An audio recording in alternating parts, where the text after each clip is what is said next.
everybody. Welcome to the Cologne Podcast. I'm Mike. I'm Ryan. We're two best friends. You know, we're going on a fragrance journey. We're smelling fragrances, but also, upon the occasion, we like to hang out with fragrance bros. Yeah. And today we've got Dan, our fragrance bro. Fragrance bro. Yeah. I don't know. Is that an insult or a compliment? I don't know. It's a compliment. Yes, in the U.S. is a compliment.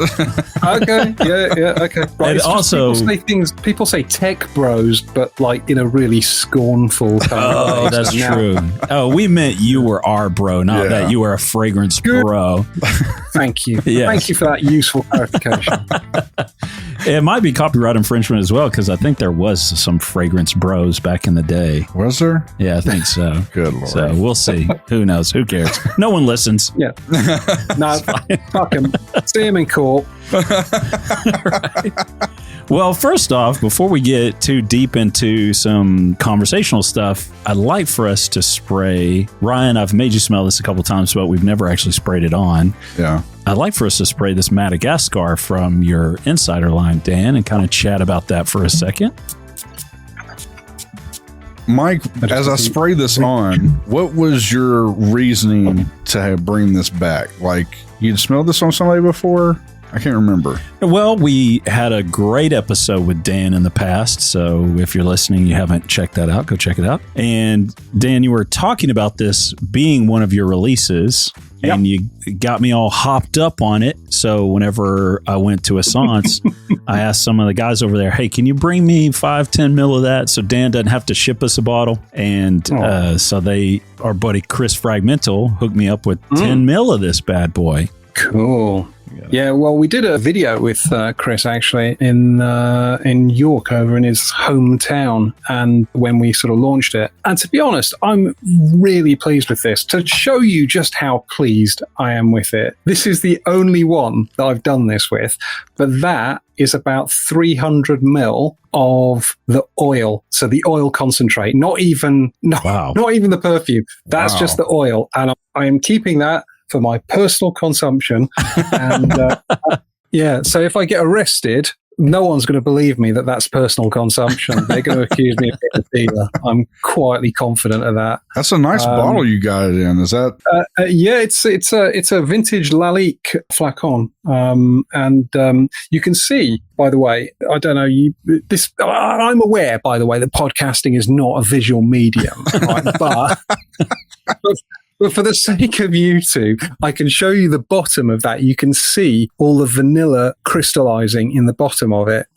Which apparently is the sign. I don't know this, but apparently is the sign of high quality ingredients. So yeah, we've swung for the fences with this one, and I'm really happy with the output. I mean, do you like it? And be honest, obviously, I'd rather. Oh, yes, absolutely. The truth. Yeah, I love it. I've worn this a few times. I've gone through the other 5 ml, and then we have a little bit left here. But I absolutely loved it. I got to wear it in Italy, which was great. I've brought it back. It is like a very sophisticated vanilla fragrance. I had no idea what to expect because I don't really have my finger on the pulse of vanilla fragrances. They're elusive to me because when we first got into it, I thought every vanilla fragrance would smell like a candle, like one of these home type candles. And then when we got deeper into it and it was like, oh, the Laytons have the vanilla. And then we got even deeper into it and the Must Ravageurs had the vanilla. Then we started kind of understanding how vanilla could be more masculine. And this, I think, is just a great, sophisticated masculine vanilla. And it's got a little bit of attitude to it, but it's not challenging in any way. I really enjoy it. Yeah, I mean, it's... so I agree with all of that. And I think it is a very easy to wear fragrance. I am personally not a huge vanilla fan. I find most vanilla to be too sweet and kind of a little bit sickly. Personally, I can't stand Tom Ford Tobacco Vanille. I know it's very popular, but I get a very foodie association with that fragrance because you got the vanilla with then this very kind of claggy dried fruit kind of thing going on. And so I find it quite difficult to get vanilla that is clean and on its own almost and quite simple. So usually it's overly saccharine, too sweetened. I'm not claiming, as everyone will hopefully know, that this is our clone, because that's what it is. It's an interpretation of Henri Jacques Blue Vanille. And Blue Vanille, for me, it's not a terribly sweet vanilla. It's vanilla with a little bit of pepper, a bit of tobacco, a little carnation, which makes it it's not bitter by any stretch of the imagination, but it's not sort of cakey and really sort of overly gourmand, which is what I love about it. And I think it's perfect on its own. I like to wear it, but I think it's absolutely brilliant to layer with other fragrances, because sometimes the addition of a bit of vanilla can give you a bit of, I guess, dynamism with fragrances. And I listened to your episode with your friend talking about layering imagination with, he was talking about layering imagination with Insidious, which I thought was fantastic. But it does occur to me that either imagination or Insidious would work very well with this as well, because it just gives it a little bit of base. Yeah. So I might even try that tomorrow. I hadn't thought of it, but I quite like pairing it with a rose fragrance. Well, you had said something about carnation and stuff like that. Look, I'm not educated enough on this stuff, but when I smelled this, I immediately liked it. And the reason why I liked it, though, was like, do you get a honeysuckle vibe to some degree to this? I don't. I seem to get that, and I love that. And like Credo has that kind of vibe too. Yeah. So I mean, I don't think it's a huge leap from vanilla to honeysuckle, if I'm honest. And the carnation does give it a little bit of florals. Yeah. So I mean, carnation can sometimes be a bit minty, which is weird, but it doesn't feel like that here. It just feels almost like a slightly peppery floral. Just gives it a little bit of lift. But I mean, for me, the vanilla is the star of the fragrance, right? It's vanilla with a few accoutrements rather than kind of vanilla as a component. Yeah, I didn't even pick up floral until you said the carnation. Then I was like, whoa, okay. Now I kind of smell the floral aspect of it. But I always just kept saying it's like this spicy vanilla. Like if vanilla didn't have a. Do you know what? I keep saying carnation. I don't mean carnation. I mean geranium. Okay. And that's why I said minty. Geranium has that sort of mintiness to it. I don't know why I've gone off on carnations. Well, it's late for you over there. Yeah, it's pushing 8:30. Our bad. Yeah, you're bad. Anyway, so sorry. Yes, geranium, and its geranium can be quite minty. So there's a Frederick Malle. I forget what it's called. It might just be called geranium or geranium something or other. Yeah. But it basically smells like toothpaste, like minty bright toothpaste. In fact, very odd story. I can't remember who the perfume's by now. I'll have to look it up. But basically, I did a review on my Instagram of this geranium. It's Geranium Pour Monsieur is the name of the perfume. And it's a Dominique Ropion fragrance for Frederick Malle. And I did a review and I said, Christ, this just literally smells like toothpaste. Like a sort of like a mouthwash, kind of intense minty toothpaste. There's not much more to it. And somebody who appeared to be Dominique Ropion basically started fucking giving me shit about it. Like, literally commenting on it. And then stalking my other profiles and saying, this is a dupe-loving fucking sicko. And the weird thing was, it turned out it wasn't even the real Dominique Ropion. Oh, I'm disappointed. Just some fucking lunatic who gets offended on behalf of Dominique Ropion and goes around pretending to be him.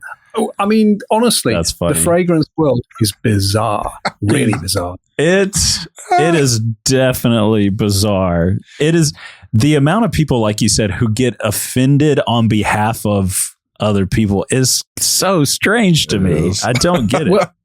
Well, it's a very interesting, I think, I think is a really interesting psychological sort of thing, right? Where people strongly identify with a brand. And they've decided to invest a lot of emotional energy in this brand or this perfumer. And often they've invested a lot of money in that as well. Right. So they don't want to hear bad things said about them because they take that as a personal sort of criticism. So like these guys who really love Xerjoff, who are obsessed with the brand. Have tattoos sometimes. Have tattoos. Yeah, indeed. Yes, indeed.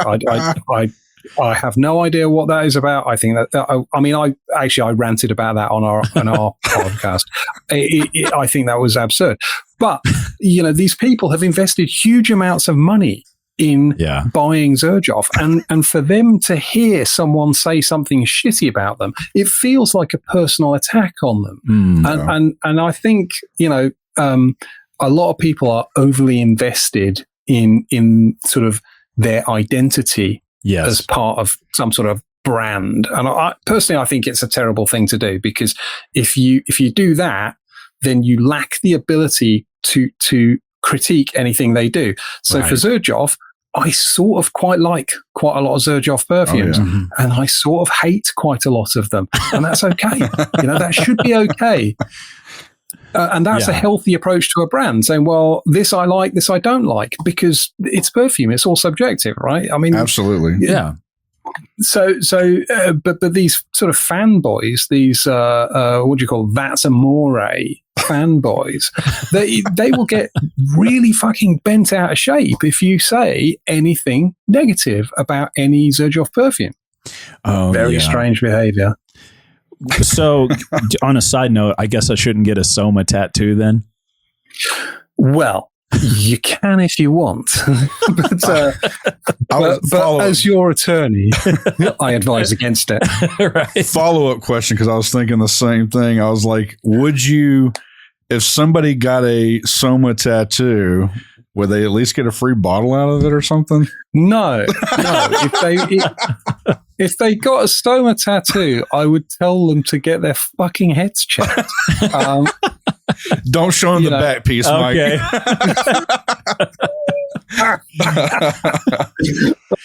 Oh my God. I have a giant Axiom bottle back piece.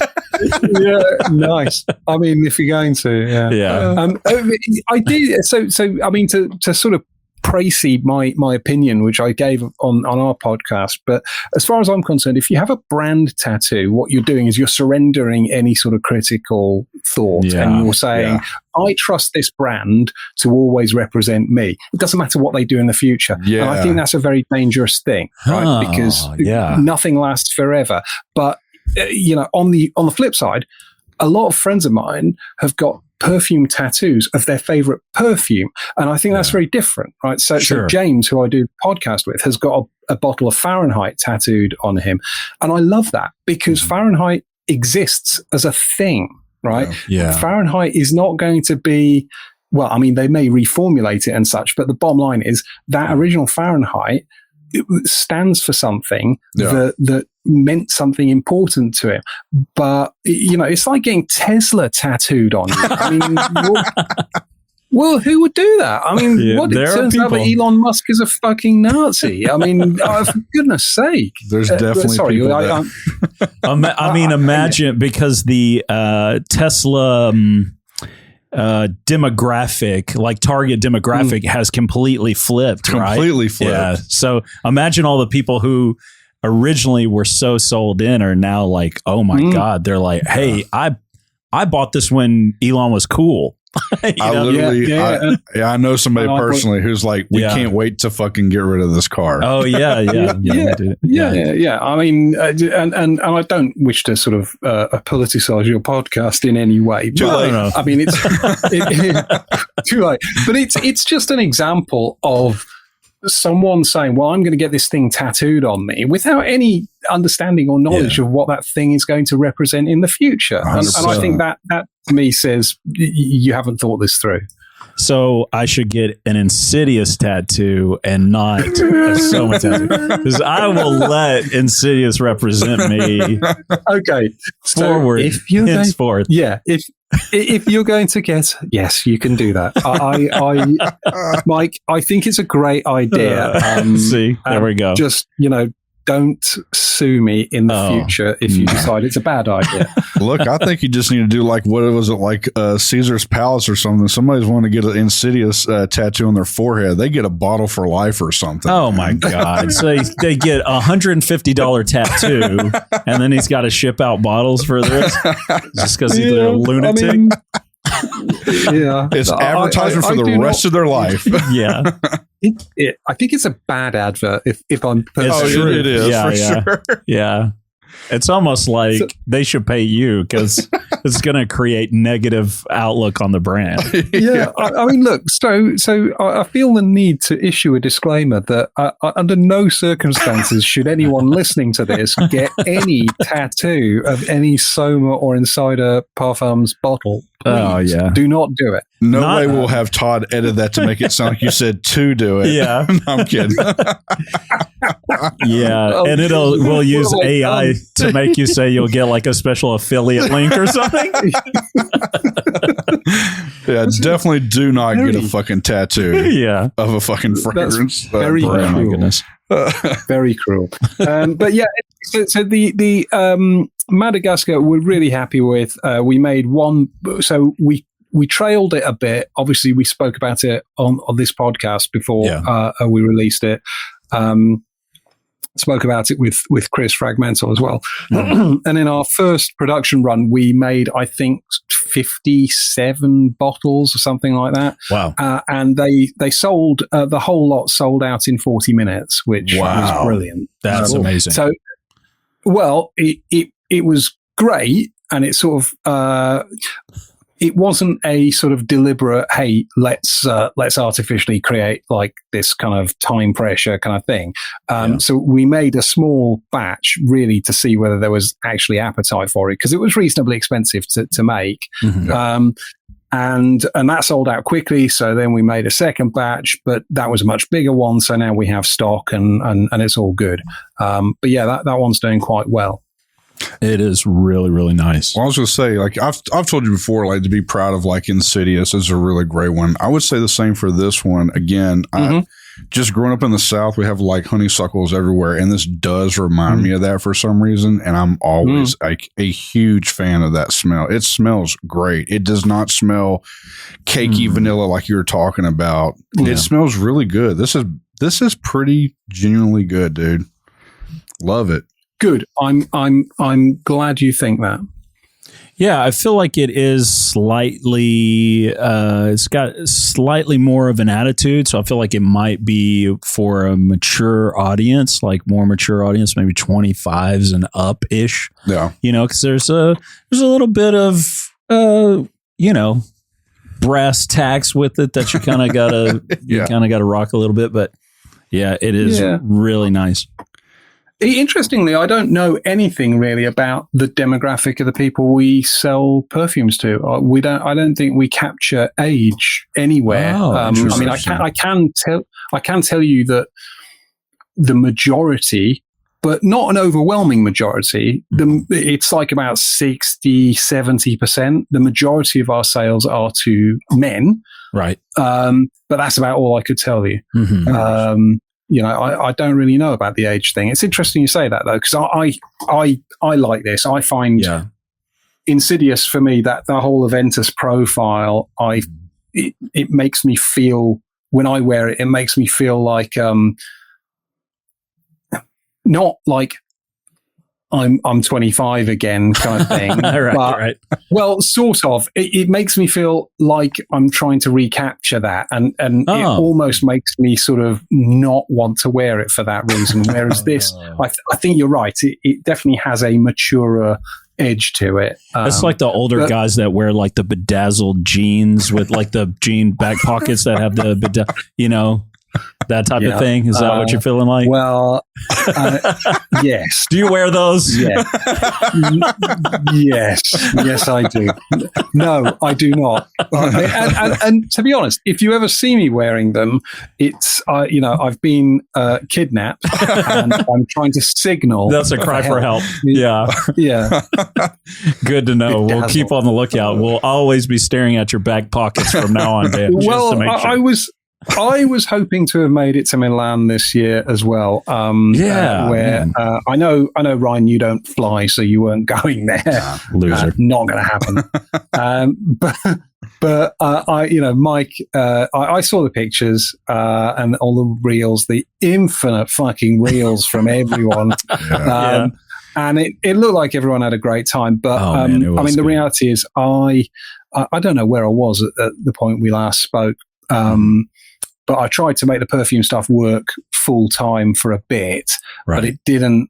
It's okay, but it's not quite enough to live on. So I ended up basically getting another job. And so at about the point where I'd had to commit to sort of a new job and being at particular places and stuff, it just meant Milan, I couldn't really ask for time off. Yeah. Especially as almost immediately that I started my new job, my wife got really ill with pneumonia. So I was basically at hospital for about 3 weeks. Wow. I was trying to explain to my new boss that, no, honestly, I'm not normally just really flaky or anything. My wife is really unwell. No, she does exist. She is a real person. Honestly, I'm not just making this up. Oh yeah, yeah, and then you hurt your knee again, or you hurt your knee. Oh God, and then you missed it again. Yeah, I missed it again. Yeah, so I got invited as part of the press pack, don't you know, to. It's a sort of weird story actually. So I met at an event last year. I met Quentin Bauer, so Marc-Antoine Bauer's brother. Quentin, very cool guy, but Quentin knew that I couldn't go to Milan this year, and he said, look, I've got something for you. Why don't you come and join us in Milan for this new launch of Aldebaran, which is their latest perfume? And I was like, this is going to be brilliant. This is my first kind of influencer event, all expenses paid. I've finally made it. This is going to be amazing. So a few days before, unfortunately, I was getting some washing at the washing machine, which is a pretty rock and roll story. I know. Oh, yeah. But I was getting that washing out, and I twisted, and there was a ripping sound from my left knee. Oh man! So I tore the meniscus in my knee. I could not walk at all for about a week. It meant I had to miss Milan for a second time. So next year, Aix-en-Provence, it's happening. Definitely, 100%. Good. It's because I've got to meet you in person, man. Absolutely, and I'll be able to bring you all our new perfumes and such at that point. Yeah. I do have a question about this. Maybe I don't know if this is too much for you or not, but would you think I'm just basing this off of what I've smelled from the Soma line and from this line in particular, but it's like, do you think this is one of your more elegant pieces that you've done? I'm going to say yes, okay. But the reality is, it's a clone, right? It's a clone of a very elegant perfume. And so I think, the reason I say yes, it's one of our most elegant perfumes is just because the original is so unbelievably elegant. It's beautiful. This is more, I think people get very bent out of shape about clones for understandable reasons, but I think there is a real skill to what our perfumer has done here and created, to make something. People say clone. It's like it's a dirty word. It means cheap. It means nasty. All those kind of things. But actually, I think. Anyone trying this would never say this smells cheap or nasty or synthetic or any of those negative sort of adjectives, which I think is testament to the skill of the perfumer that's done this. Yeah, there's a subtle smokiness that it kind of dries down into, which is so nice. And I love it's like my favorite part of the fragrance. It's slowly getting there. I don't know if you're there yet on yours, but there's like this hint of warm smokiness that I'm obsessed with. It is. I think it's brilliant. I'm not to blow my own trumpet because again, there's no skill. I've not demonstrated any skill in this, so I can say that I full-throatedly believe it's brilliant. So. I think we had a conversation. We have this thing called like Fireside Chats on our Patreon. I want to say we had something like similar conversation. Like, is there a skill to like somebody like, saying, I want something like this? And I think there is. It shows that you have a good nose for something. The remark was, there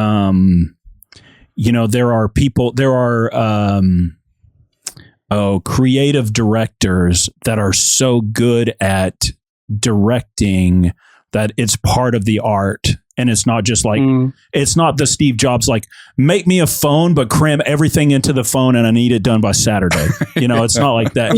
There's like something in there to it. And I think that was kind of the question was worded in a way where they were talking about music producers and how music producers, they are not the musicians, but they know so much about it that they're able to direct in such a good way. Well, I think the archetype for that is actually Roger Dove, right? So I will go on record as saying I have never believed that Roger Dove was personally the perfumer. What I believe Roger Dove is a brilliant creative director and marketing impresario, right? And for me, if I were Roger Dove, I would say that's enough. It's enough to be that, Yeah. But he's sort of, I guess, as part of, he's ended up in this position where he said he's the perfumer. He's clearly, this is probably going to get land us in court, but to me, he clearly isn't. And recently, he's brought one of the perfumers out into the sort of public as like, hey, this guy will be doing our next fragrances and carrying the brand on. But I've spoken to several people in the industry, and the reality is I know what company creates the perfumes for him, and he is the creative director. He decides what he wants. He decides how the lineup is going to look. He describes the thing that he wants, and someone else does the creative execution of it. And I think there is huge skill and talent in exactly that creative directorship thing. So for me, Roger Dove is absolutely brilliant at what he does.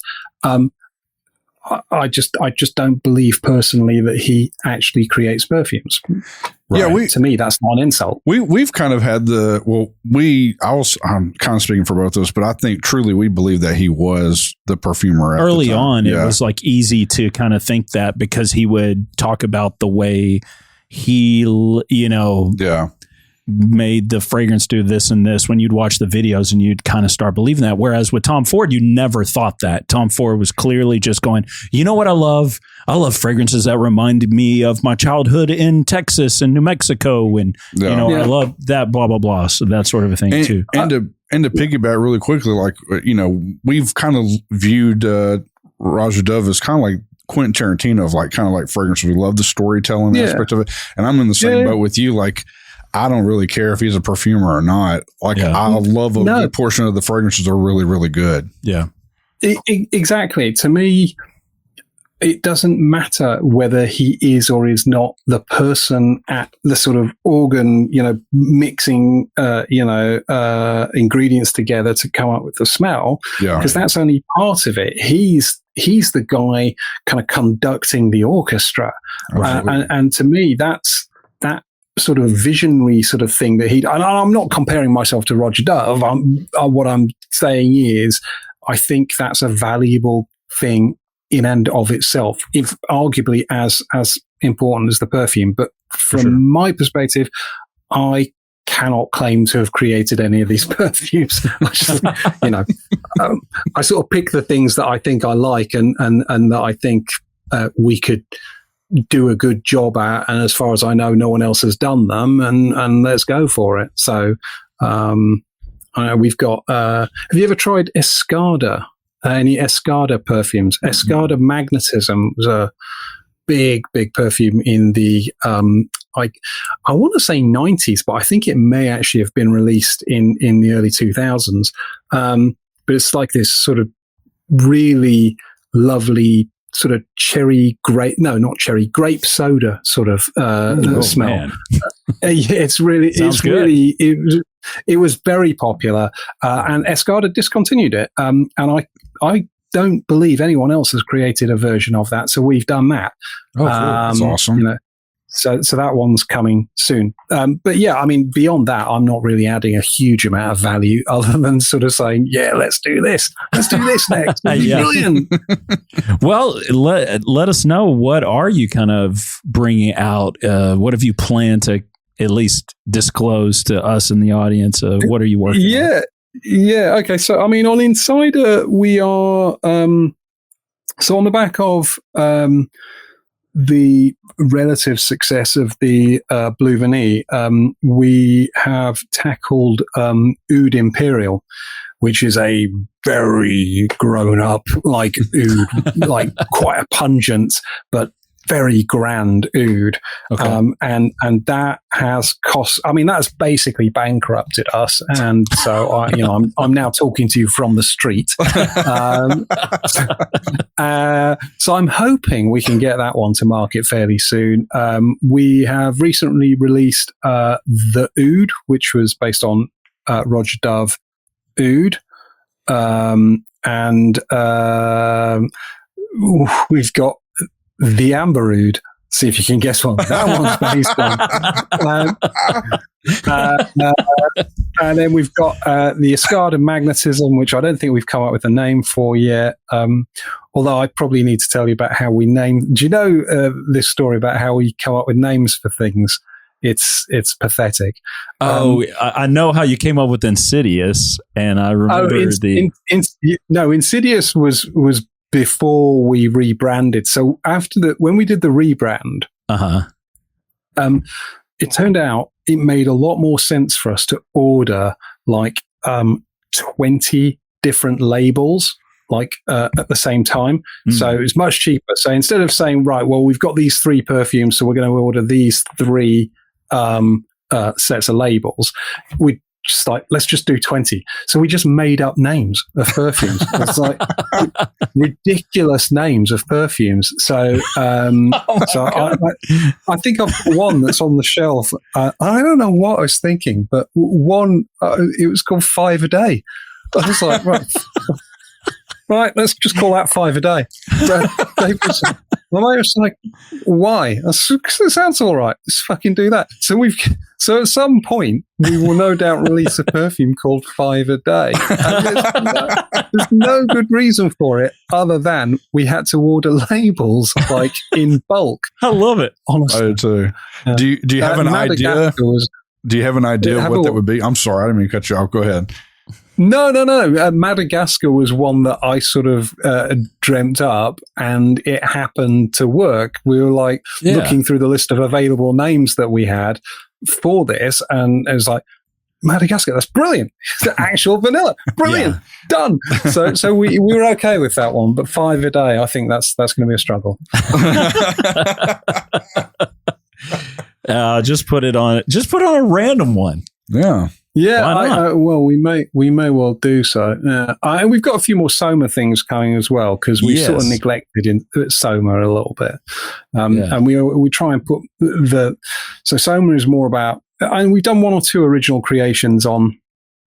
There's a bit of a story there, actually. We've done 1 or 2 original creations on Insider, and these are typically where we started out trying to create something, and we've gone, no, that doesn't work. It's terrible, and we can't get it to work. But we could take this in this direction and create something slightly different and something new. So a lot of the ones which are, I think we've got 3 or 4 original creations. They sort of started off as attempts at, I can't even remember what, and they smell nothing like those original sort of inspirations any longer. But because we sort of started with that in mind, they ended up being released as original creations through Insider. Soma, everything is like, we try and develop absolutely everything as a totally original creation for Soma. So we've got 3 perfumes which are pretty well ready to go. I say pretty well ready. I am not happy with at least one of them, and I'm still arguing with my business partner, who insists that he thinks they are ready, but I'm not convinced. So they will take longer to get to market because the whole process is a lot more involved. Can you give us a little taste of what they're kind of like, what direction they're going in, or inspiration behind it? Or? Yeah, I mean, so for the Soma stuff, one of them, which is ready, I've probably got a sample around here somewhere. Yeah, this one. I can't remember. We haven't decided on what we're going to call it yet, but it's got sort of a freshness, a fresh grapefruit, a little bit like the grapefruit you find in Roger Dove Elysium. It's not like Roger Dove Elysium, but if you imagine that grapefruit note with a little bit of incense, slightly smoky incense, and then a sort of ambery cedar base, it's very, very nice.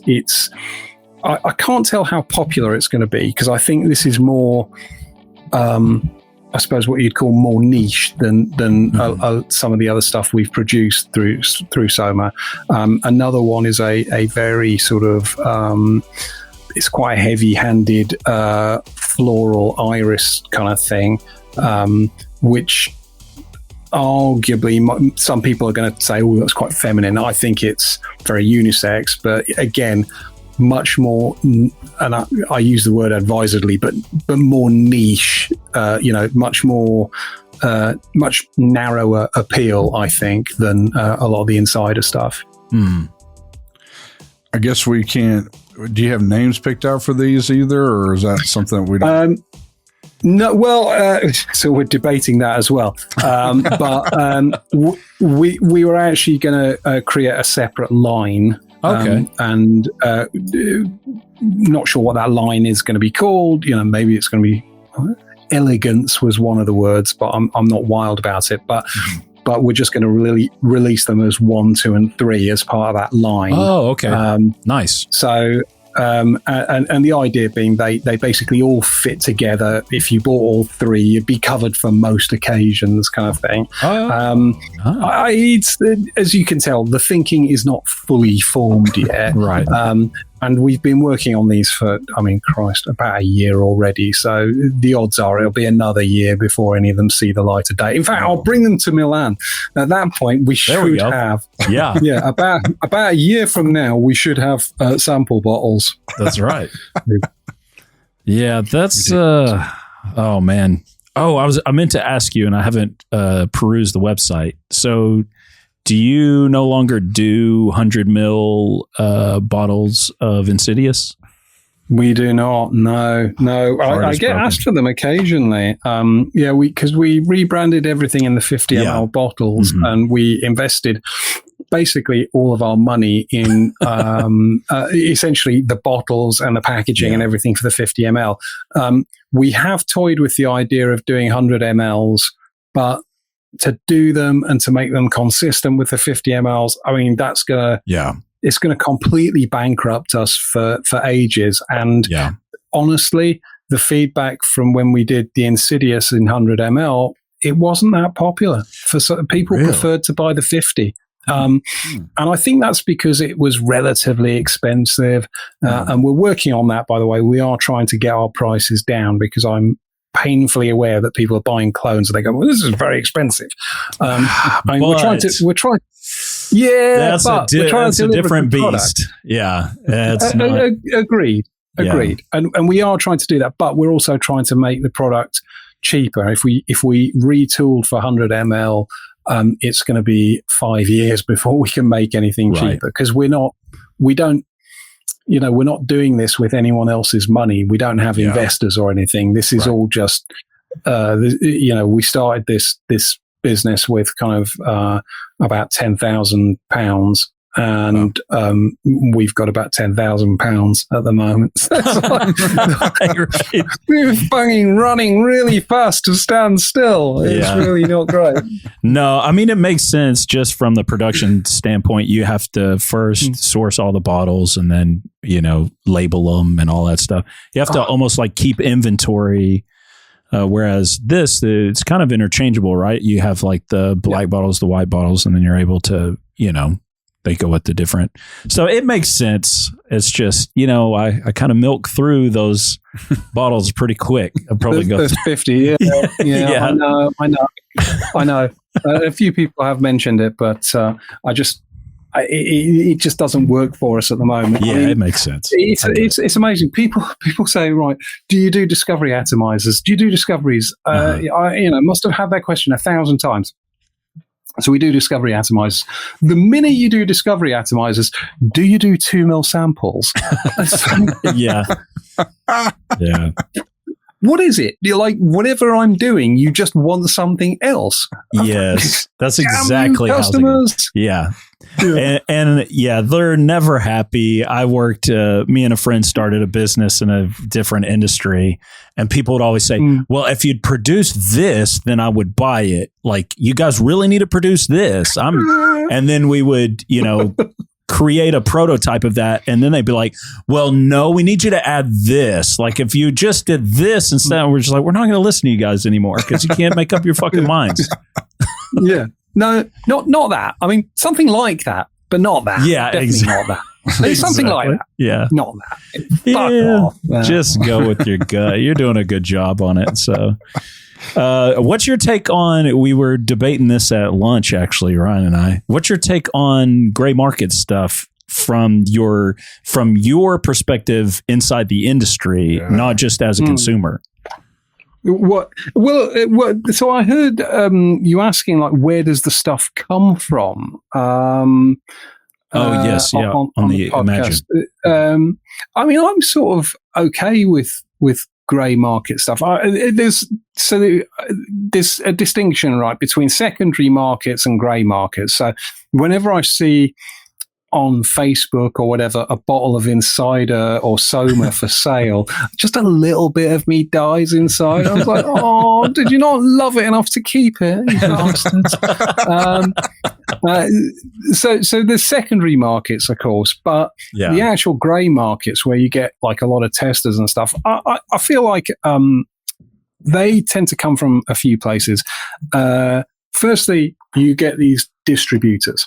Okay, so a lot of brands, even quite big brands, don't have the capability to deal with, every store that they want to sell to. And conversely, the big stores don't want to deal with every Tom, Dick, and Harry from every brand. They want to deal with a distributor, right? So you'll get a distributor.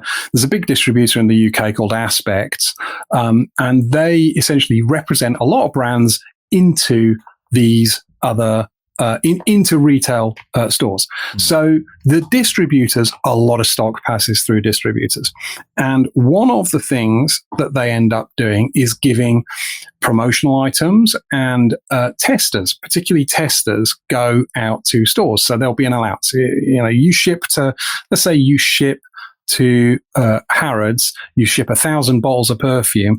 There'll probably be 100 tester bottles to go with it to put on, the shop floor. If you're selling to a website, they also get the testers.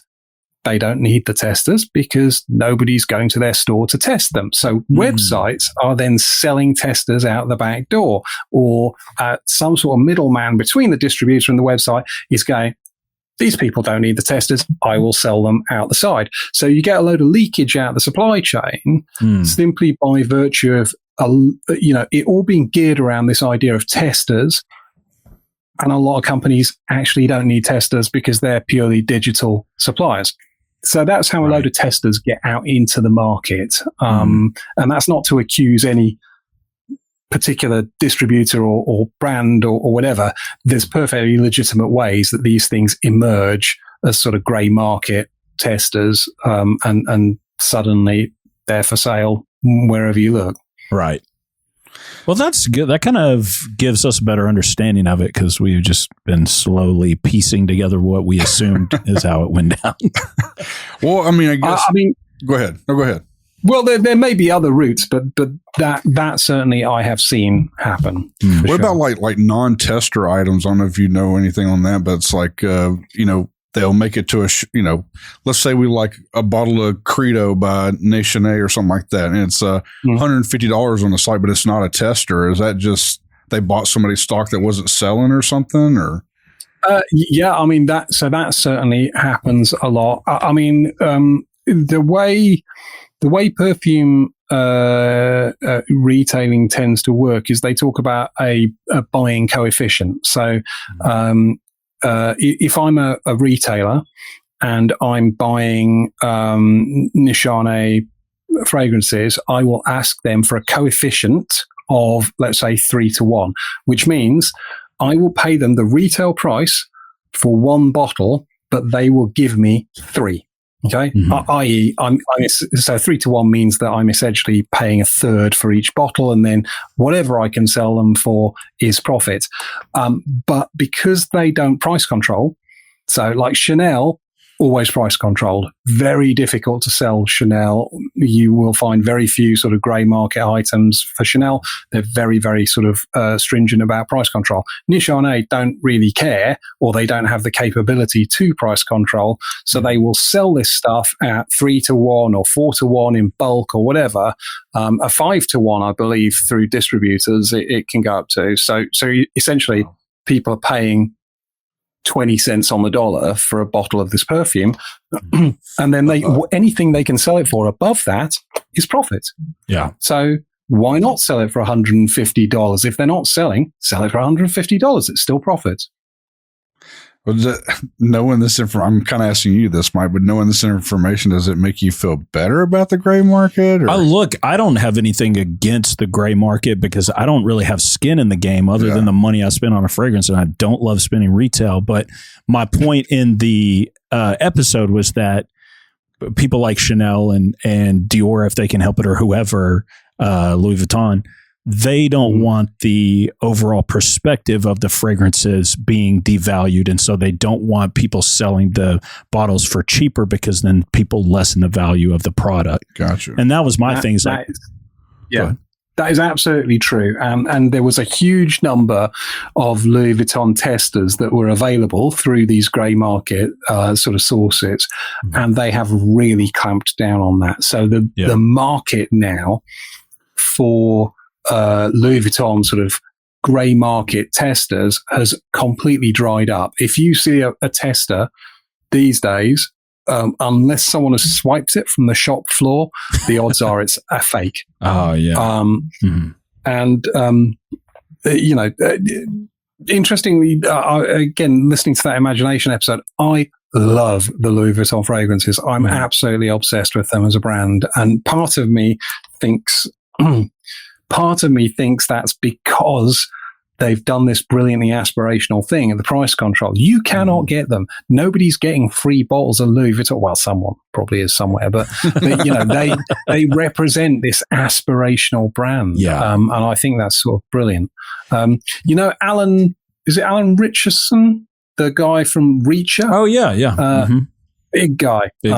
So big dude. Yeah. There's a video I've seen of him with a 200 ml bottle of Imagination, and he's going, I could drink this stuff. This is my favorite. I just spray it all over. There's a strong association. That's what I kind of feel like whenever I'm wearing Imagination. I kind of feel like I look like that guy, even though I don't. Yeah. Feel about foot tall. We just recently filmed a a shooting competition, it's America guns. Yeah. And we both show up kind of like city slickers. I've got on my favorite fragrance. It was a Kajal fragrance, and then he had on Imagination. And man, even through gunpowder and everything, you could smell this guy all day long, and people were like, God, somebody smells good over here. They got fucking ARs on their back and shit. It's a great fragrance. It is good. I've been trying to wear it, so that when we do the one night stand on it, that I can be like very versed in it, but I really did enjoy it. I thought it was a great fragrance. I was shocked. I was prepared to hate it. No, I absolutely love it, and there's a sort of stunning simplicity to it. Yes.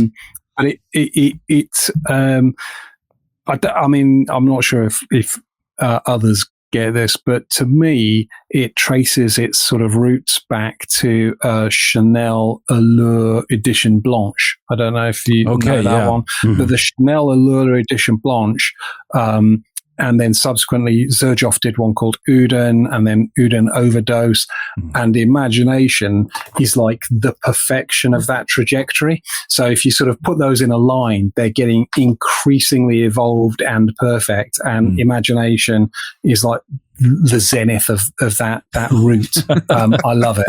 Absolutely love it. Yeah, well, it was fantastic. And that, to argue back to the gray market stuff, that's more what I was talking about. As a brand owner, I would be leery of it because you want people to value your brand. It's the reason why, him and I both worked at an electronics store, and you could not get a discount on Apple products. Yeah. Like, there's no way you could, because they controlled the price of that so much. It was easier to mark down the accessories, but then you don't specifically care about those things. So it's like, when you really have your handle on what people are doing with the prices, it allows you to establish what the value of the brand is. That was my argument. But me as a consumer, I'm like everyone who goes, how cheap can I get it? That I want it as cheap as possible, Yeah. And unfortunately, if you're looking to score at anything less than retail, the odds are you're going to end up with a fake these days, because they are so universally faked. I mean, the fakes, by the way, are just mind blowing. The new Amouage Outlands. They came. There's 3 fragrances in the new Amouage bottles.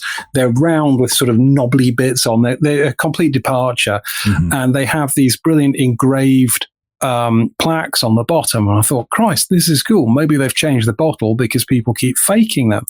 I swear to God, within about 6 weeks, there's fakes on the market in China. You can order them from Temu, and wow. they are.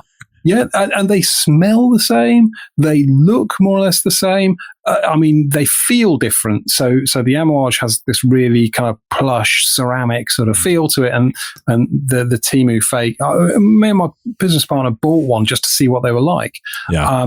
And you can tell when you touch it, but to look at them, if they weren't next to each other, it'd be really difficult to spot. And so many people are getting had. And I think the same is true for the Louis Vuitton.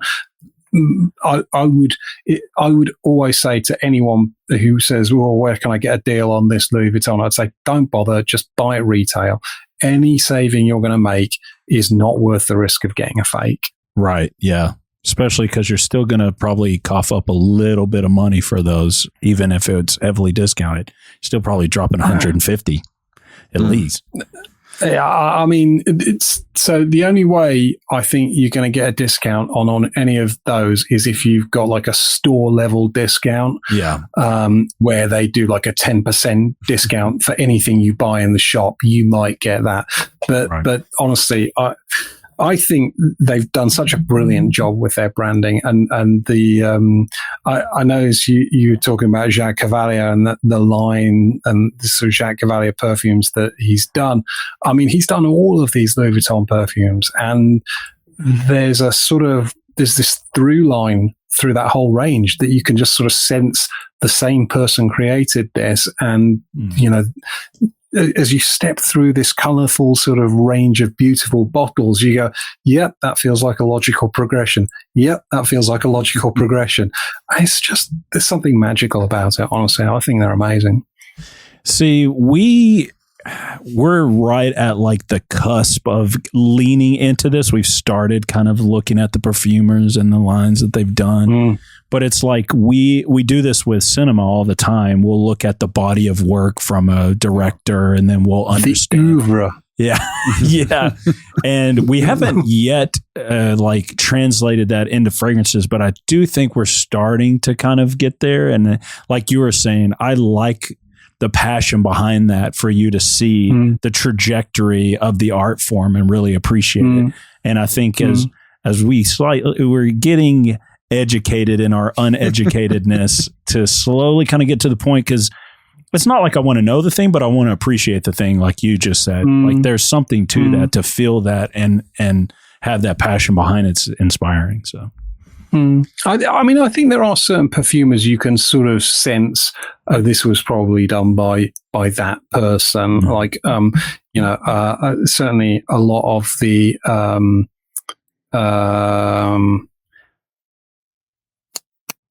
God, it's completely gone. Cecile Zarokian stuff, right, tends to be these kind of really big headbanger ambers with kind of smoky sort of notes. A lot of the Quentin Biche stuff now tends to be these very transparent sort of top notes with this kind of really bombastic sort of aroma chemical base and stuff. So I think it is really interesting to see the body of work that perfumers do, but then often I'll look at a body of work by a perfumer and go, well, I can't see any connection whatsoever between these things. Yeah. This is like, this one's a paycheck. Bizarre. Yeah.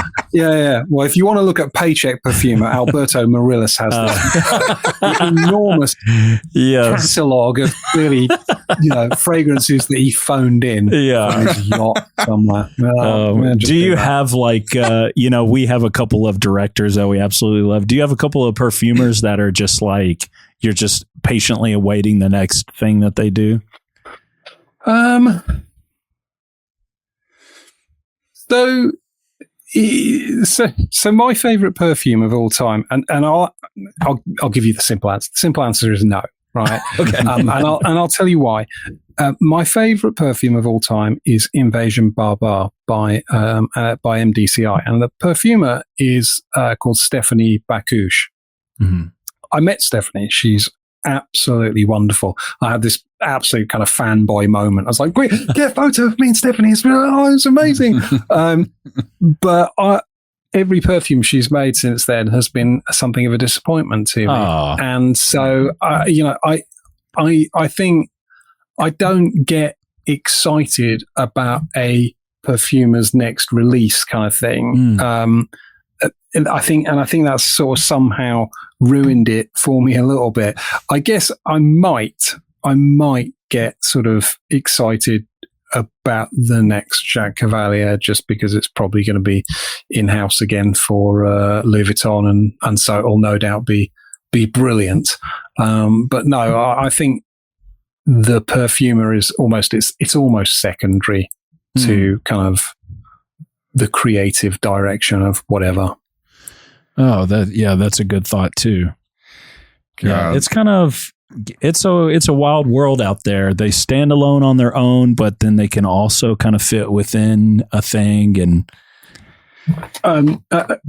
sorry, Ryan, you go ahead. Well, no, go ahead with your thought. Go ahead. Antoine, I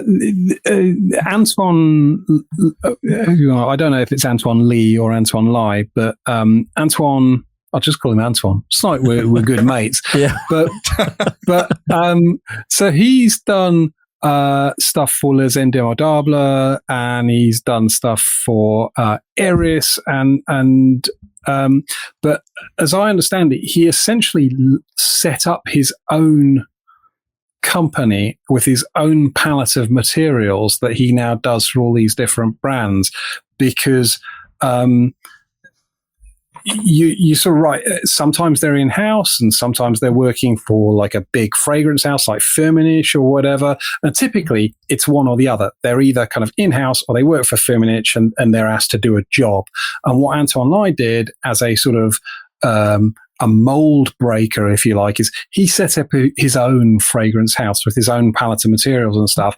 And so he puts perfumes out under his own name, or he does it for other brands, but he uses his own palette of materials rather than the Firmenich brand or the in-house materials of the company he's working for. Okay. So he's quite interesting as a sort of study in someone who's doing it differently. Well, two things really quick. First, I don't know if you realize this, but I feel like me and Mike feel pretty incredibly fucking stupid listening to you say these like crazy names so like eloquently, easy. Yeah, I don't know if you've heard us attempt to say some of these. It's brutal and insulting. Yeah, I like our apologies on like mentioning perfumer names is honestly a legit apology because it's the worst. Yeah. I can't even pronounce the first guy, Jacques or something, Jacques. I don't even. Jacques. What was it? Cavalier or something? Yeah, Jacques Cavalier. Yeah, Jacques Lavagier. Yeah, you got hard. it. That's perfect. So Jacques Lavagier sounds like he works at the casino, like a night shift.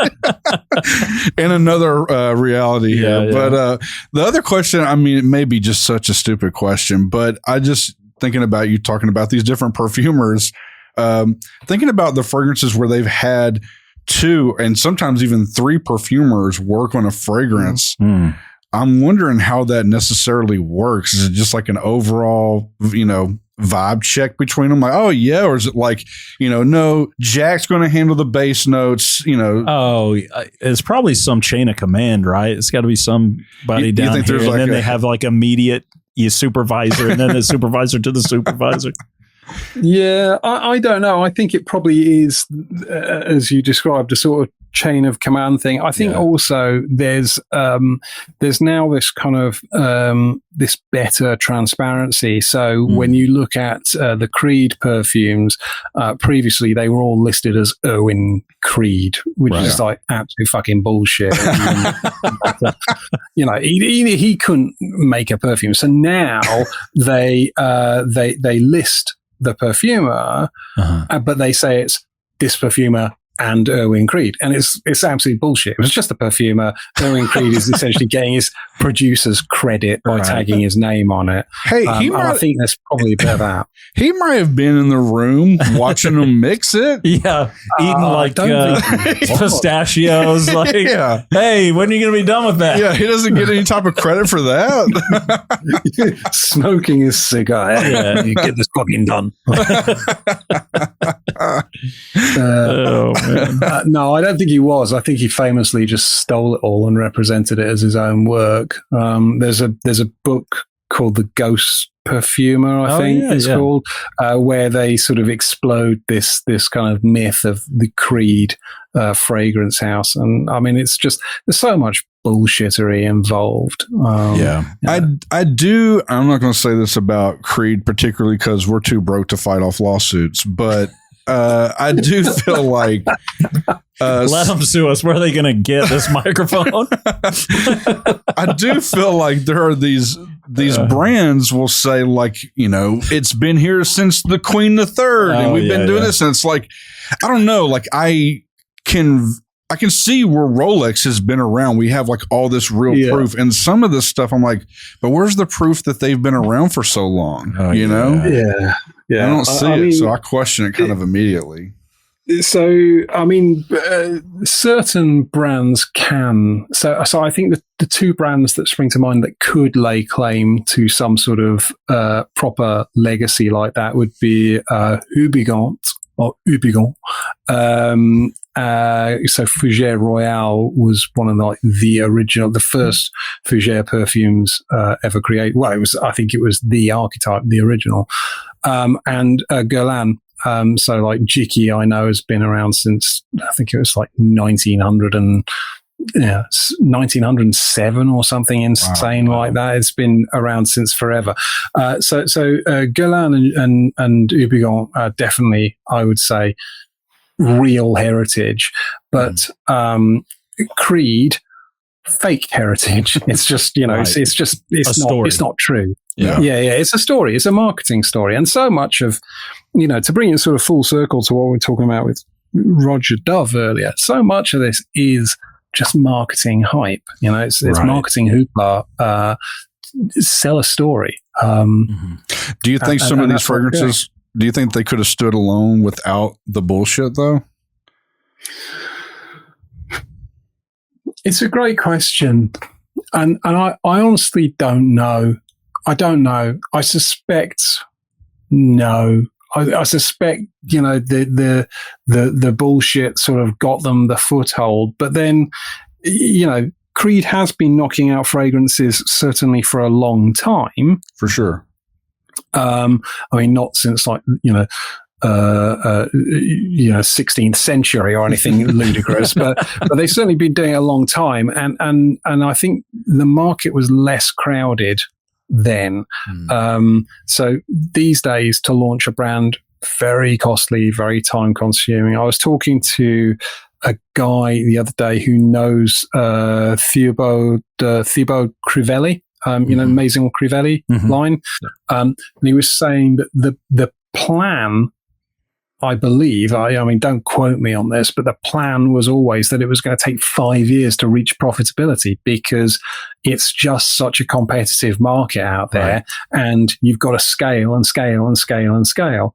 And so to get to the top, it takes a long time. So I think Creed probably enjoyed being around at the right time, even though and maybe their bullshit story helped and stuff, but they certainly occurred in a time where it was less competitive. Gotcha.